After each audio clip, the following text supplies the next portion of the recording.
Hey guys, this book is called They Both Die at the End by Adam Silvera, and it is a fictional story about an alternate reality where people are informed before they die. They get a phone call from Deathcast. Um, they're not selected, they just know when people are going to die. So they say, hey, you're going to die today. And so this is a story about an 18-year-old boy and an unlikely friend who found himself in the same predicament, who are spending their last day together. So here we go. Part 1, Deathcast. September 5th, 2017, Mateo Torres. 12:22 a.m. Deathcast is calling with the warning of a lifetime. I'm going to die today.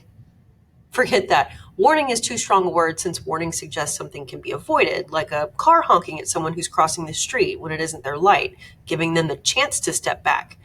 This is more of a heads up. The alert, a distinctive and endless gong, like a church bell one block away, is blasting from my phone on the other side of the room.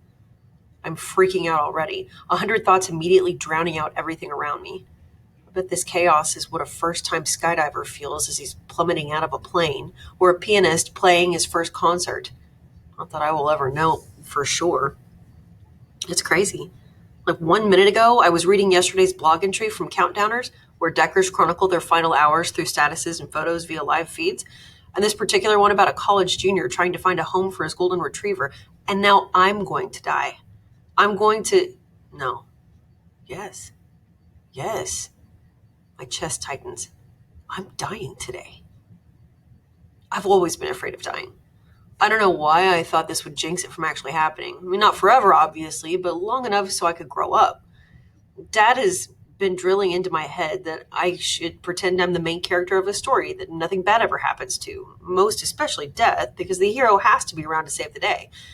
But the noise in my head is quieting down, and there's a Deathcast herald on the other end of the phone waiting to tell me I'm going to die today at 18 years old. Wow. I'm actually. I don't want to pick up the phone. I'd rather run into Dad's bedroom and curse into the pillow because he chose the wrong time to land himself in intensive care, or punch a wall because my mom marked me for an early death when she died giving birth to me. The phone rings for what's got to be the 30th time, and I can't avoid it any more than I can avoid what's going down sometime today.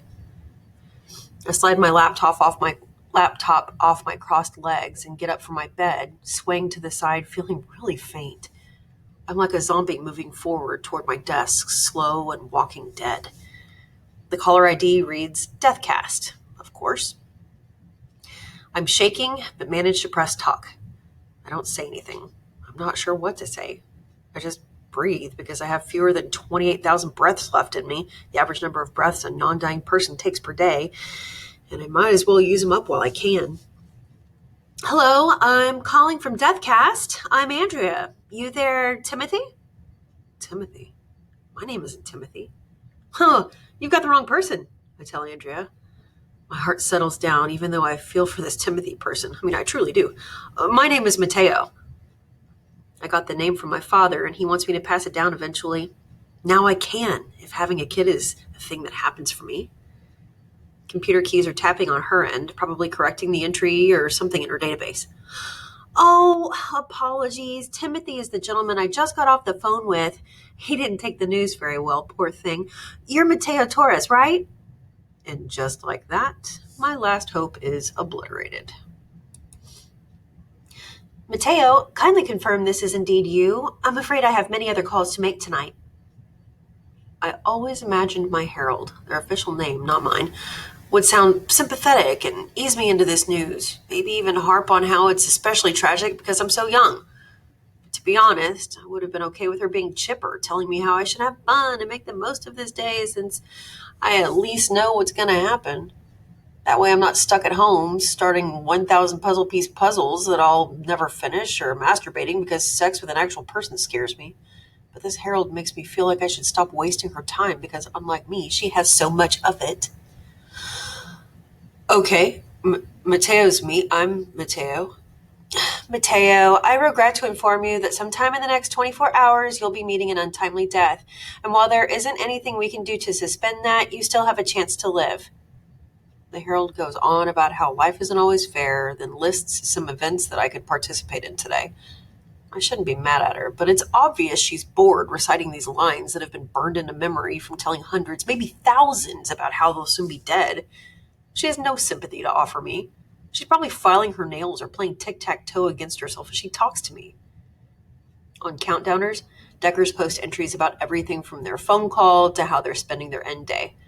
It's basically Twitter for Deckers.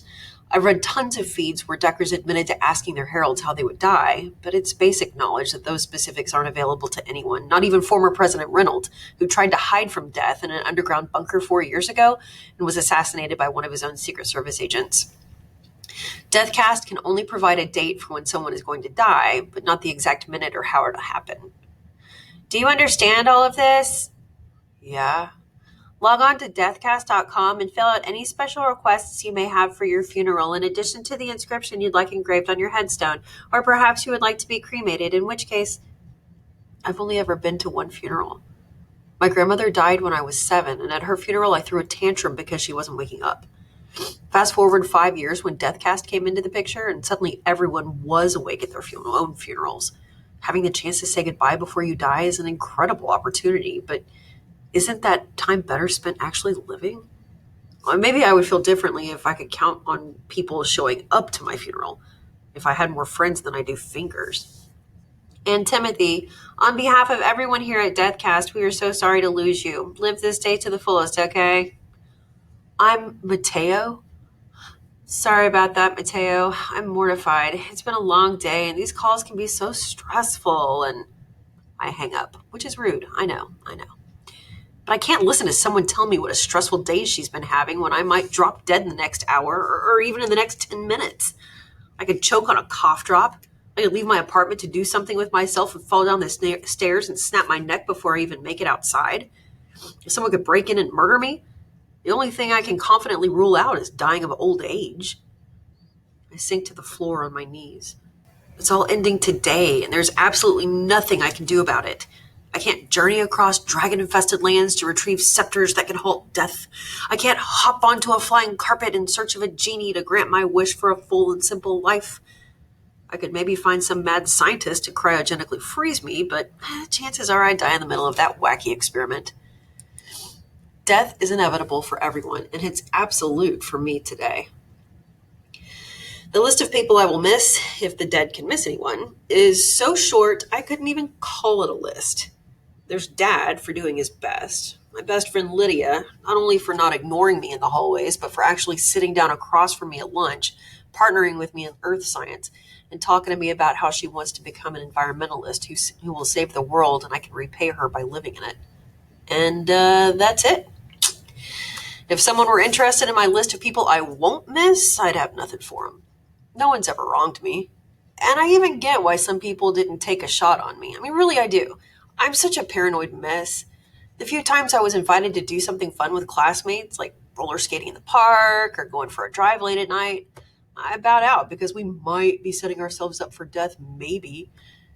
I guess what I'll miss most are the wasted opportunities to live my life and the lost potential to make great friends with everyone I sat next to for the last 4 years. But I'll miss how we never got to bond over sleepovers, where everyone stayed up and played Xbox Infinity and board games all night, and because I was too scared. The number one person I'll miss the most is future Mateo, who maybe loosened up and lived. It's hard to picture him clearly, but I imagine future Mateo trying out new things, like smoking pot with friends, or getting a driver's license, and hopping on a plane to Puerto Rico to learn more about his roots. Maybe he's dating someone. Maybe he likes that company. He probably plays piano for his friends or sings in front of them. And he would definitely have a crowded funeral service, one that would stretch over an entire weekend after he's gone, one where the room is packed with new people who didn't get a chance to hug him one last time. Future Mateo would have a longer list of friends he'll miss. But I'll never grow up to be future Mateo. No one will ever get high with me. No one will be my audience as I play piano, and no one will sit shotgun in my dad's car after I get a license. I'll never fight with friends over who gets the better bowling shoes or who gets to be Wolverine when we play video games. I collapse back on the floor, thinking about how it's do or die now.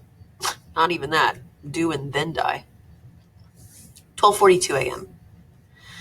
Dad takes hot showers to cool down whenever he's upset or disappointed in himself. I copied him around the time I turned 13 because confusing Mateo thoughts surfaced and I needed tons of Mateo time to sort through them.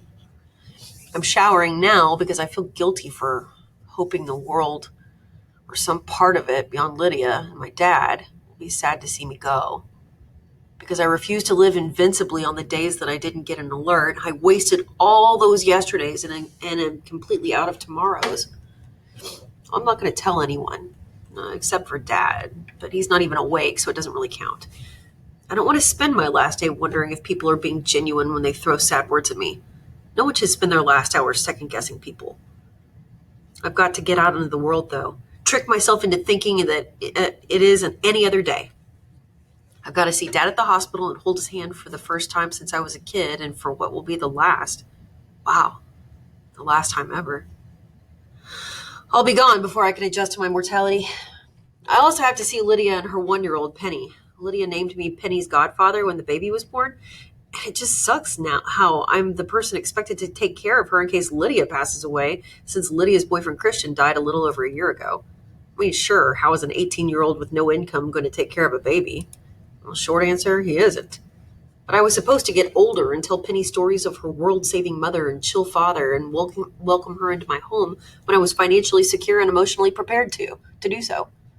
Now I'm being whisked out of her life before I can become more than some guy in a photo album who Lydia tells stories about, during which Penny will nod her head, maybe make fun of my glasses, and then flip the page to a family she actually knows and cares about. I won't even be a ghost to her. But that's no reason to not go tickle her one more time, or wipe squash and green peas off her face, or give Lydia a little break so she can focus on studying for her GED or brush her teeth or comb her hair or take a nap. After that, I'll somehow pull myself away from my best friend and her daughter, and I will have to go and live. I turn off the faucet and the water stops raining down on me. Today isn't the day for an hour shower. I grab my glasses off the sink and put them on. I step out of the tub, slipping on a puddle of water, and while falling backward, I'm expecting to see that if that theory of your life flashing before your eyes carries any truth to it, when I grab hold of the towel rack and catch myself. I breathe in and out, because dying this way would just be an extremely unfortunate way to go. Someone would add me to the shower KO feed on Dumb Death's blog, a high-traffic site that grosses me out on so many levels. I need to get out of here and live. But first, I have to make it out of this apartment alive. 12:56 a.m. I write thank you notes for my neighbors in 4F and 4A, telling them it's my end day. With Dad in the hospital, Elliot in 4F has been checking in on me, bringing me dinner, especially since our stove has been busted for the past week after I tried making Dad's empanadas. Sean in 4A was planning on stopping by on Saturday to fix the stove's burner, but it's not necessary anymore. Dad will know how to fix it, and he might need a distraction when I'm gone. I go into my closet and pull out the blue and gray flannel shirt Lydia got me for my 18th birthday, and then I put it on over my white t-shirt. I haven't worn it outside yet. The shirt is how I get to keep Lydia close today. I check my watch, an old one of Dad's he gave me after buying a digital one that could glow for his bad eyes. And it's close to 1 a.m. On a regular day, I'd be playing video games until late at night, even if it meant going to school exhausted. I mean, at least I could fall asleep during my free periods. I shouldn't have taken those frees for granted. I should have taken up another class, like art, even though I can't draw to save my life, or do anything to save my life, obviously. And I want to say that's neither here nor there, but it pretty much is everything, isn't it? Maybe I should have joined band and played piano, gotten some recognition before working my way up to singing in the chorus, and then maybe a duet with someone cool. And then maybe braving a solo. Heck, even theater could have been fun if I'd gotten to play a role that forced me to break out. But no. I elected for another free period where I could shut down and nap. It's 12:58 a.m. When it hits 1, I'm forcing myself out of this apartment. It has been both my sanctuary and my prison, and for once I need to go breathe in the outside air instead of tearing through it to get from point A to point B. I have to count trees, maybe sing a favorite song while dipping my feet in the Hudson, and just do my best to be remembered as the young man who died too early. Yeah, it's 1 a.m. I can't believe I'm never returning to my bedroom. I unlock the front door, turn the knob, and pull the door open. I shake my head and slam the door shut. I'm not walking out into a world that will kill me before my time.